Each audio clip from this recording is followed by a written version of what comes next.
சுறா கைடு 12ஆம் வகுப்பு பொதுத் தேர்வுக்கான புதிய பதிப்பு தற்போது பரபரப்பான விற்பனையில். மாணவர்கள் பொதுத் தேர்வில் அதிக மதிப்பெண் பெற உடனே வாங்குங்கள் சுறா கைடு.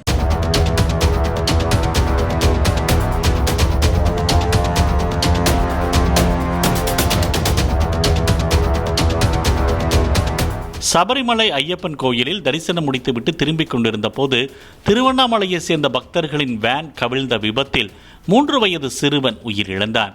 பத்தனம்திட்டா மாவட்டத்திற்குட்பட்ட துலாம்பள்ளி பகுதியில் வேகமாக சென்றபோது திடீரென கட்டுப்பாட்டை இழந்து வேன் கவிழ்ந்ததாக கூறப்படுகிறது.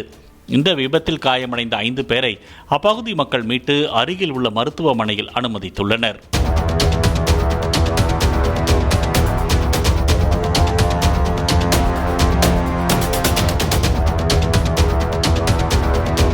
சுறா கைடு 12ஆம் வகுப்பு பொதுத் தேர்வுக்கான புதிய பதிப்பு தற்போது பரபரப்பான விற்பனையில். மாணவர்கள் பொதுத் தேர்வில் அதிக மதிப்பெண் பெற உடனே வாங்குங்கள் சுறா கைடு.